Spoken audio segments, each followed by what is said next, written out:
Bonjour! Vous êtes-vous déjà posé la question pourquoi les arbres changent de couleur en automne? Pourquoi qu'on passe de ça à ça? À l'automne, les journées raccourcissent et il fait beaucoup plus froid.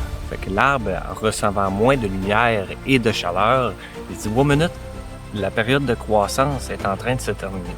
Qu'est-ce que je pourrais faire pour garder mon énergie pour l'hiver, pour tomber en dormance et survivre à cette période? » La première des raisons, c'est qu'il va stopper sa chlorophylle. La chlorophylle, c'est une substance qui va lui permettre de faire sa photosynthèse, d'aller chercher ses nutriments avec le soleil. C'est ce qui va donner la couleur verte aux feuilles.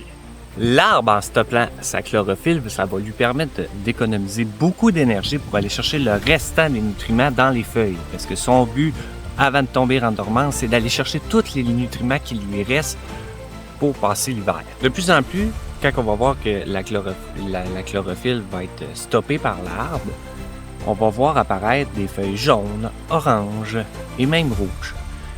Mais la pigmentation jaune-orange, la substance qui produit ça, elle est toujours présente dans la feuille.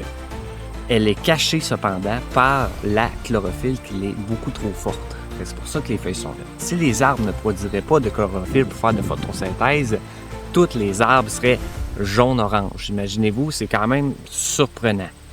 On peut également remarquer aussi en temps de stress en plein été, les feuilles des arbres commencent à devenir jaunes. Pourquoi?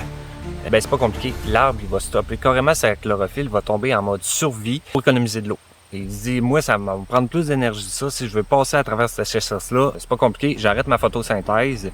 Je tombe pas en dormance, mais pas loin, le temps que ça passe. Il va stopper sa chlorophylle, il va faire beaucoup moins de photosynthèse pendant cette période. Une fois que la pluie va être revenue, il repart vers le haut.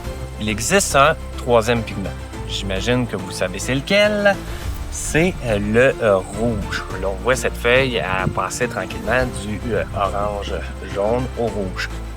Cette substance ne sera pas présente à l'année dans les feuilles. L'arbre va se créer ce pigment-là pour protéger sa feuille des insectes et aussi également des rayons UV pour pas qu'il soit ravagé ou que les insectes aillent se faire des nids, des cocons dedans. Aussi, qu'est-ce qui va faire qu'on va avoir une belle automne avec plein de couleurs vives? Parce que je ne sais pas si vous avez remarqué, mais chaque automne est différent.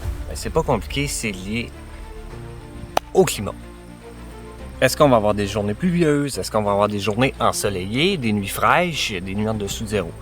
Pour avoir un automne vive en couleur, la recette miracle, c'est seulement des journées d'ensoleillement, pas trop de pluie durant l'automne et des nuits fraîches au-dessus de zéro.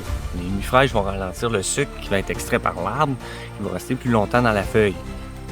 Et le soleil va accentuer les couleurs vives et le sucre. On se dit à la prochaine!